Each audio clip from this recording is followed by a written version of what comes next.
Welcome back, everyone. So we need to do the same thing that we did in MySQL. We need to delete first employee name and add 3 new columns: first name, last name, and job title. However, in Microsoft SQL Server, we need to do more steps compared to MySQL because we have more restrictions in Microsoft SQL Server.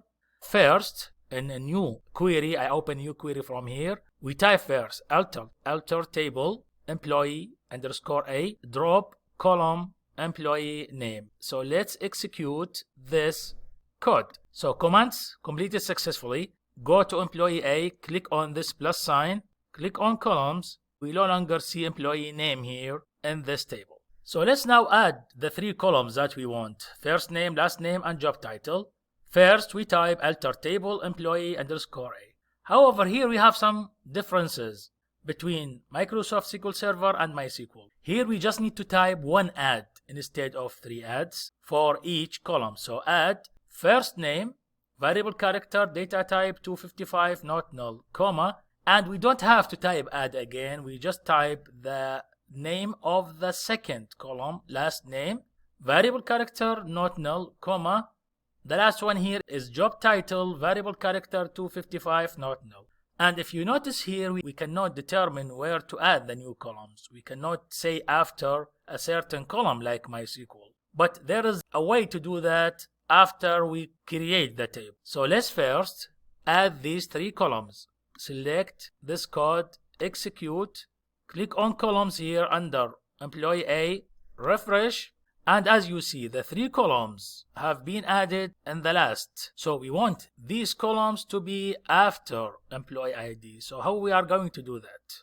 If we want to change anything in the table, we need to change something in the configuration. And it's very simple. We need to go to Tools first, then after that Options, and after that scroll down, select Designers, and select Table and Database Designers.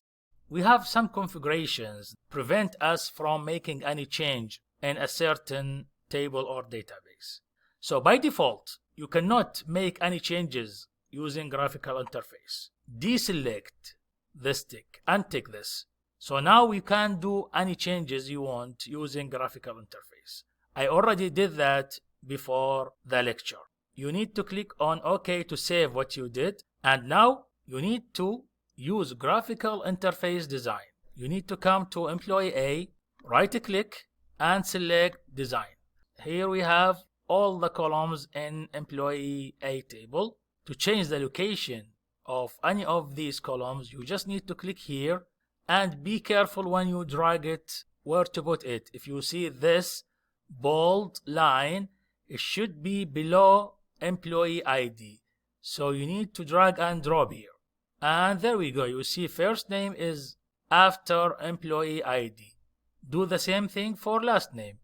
Click on this box and carefully keep moving this column up until you see this black bold line under first name and drop here. So we have last name here. And let's do the same thing for job title. Click on the mouse, keep taking this up until you see this bold black line under last name and drop here. And that's it.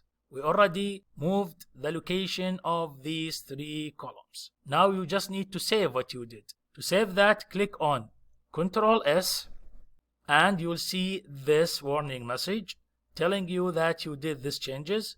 Click yes. And that's it. Close this window and come to columns again and refresh. Employee ID, first name, last name, and job title.